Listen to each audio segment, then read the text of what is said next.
செத்தா பரவாயில்லையா? அடுத்த ஆட்சிக்கு என்ன பதில் கொடுக்க போறீங்க? இந்த பணி நிரந்தரம் கொடுக்க போறீங்களா? இல்ல சென்னை பூர்வீக மக்கள் நாங்க, சென்னை பூர்வீக மக்கள் நாங்க. உங்களுக்கு ஓட்ட போட்டு வர வச்சு நாங்க இப்ப அநியாயமா சாகணுமா?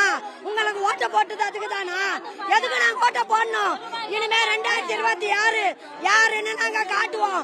அதுக்குள்ள எங்களை வேலையை எங்களுக்கு கொடுங்க. பணி நிரந்தரமே கேட்கலையே. எல்லாருக்கும் ஆசிரியர், அப்புறம் அறநிலைத்துறை, செவிலியர்கள்லாம் பண்றீங்களே.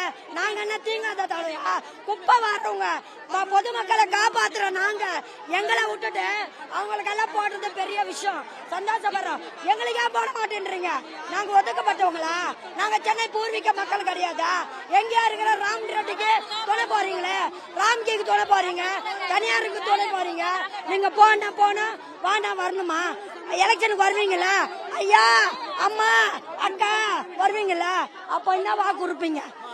பக்கீரமா சொல்லுங்க, பக்கீரமா சொல்லுங்க. இனிமே யாருக்குமே பணி நிரந்தரம் கிடையாது. சென்னை ஃபுல்லாவே, தமிழ்நாடு ஃபுல்லாவே தனியார் மையம் விடுவோம் அப்படின்ட்டு பக்கீரமா விடுங்க. தேர்தல் வாக்கு விடுங்க. நாங்க ஏத்துக்கிட்டு போயிடுறோம். என்ன வாக்கு கொடுக்க போறீங்க? வந்தப்ப ஒரு வாக்கு, போறப்ப ஒரு வாக்கு. திருட்டு ஓட்டு வாங்கினீங்களே எங்க கையால. நம்பிதானே ஓட்ட போட்டோம்.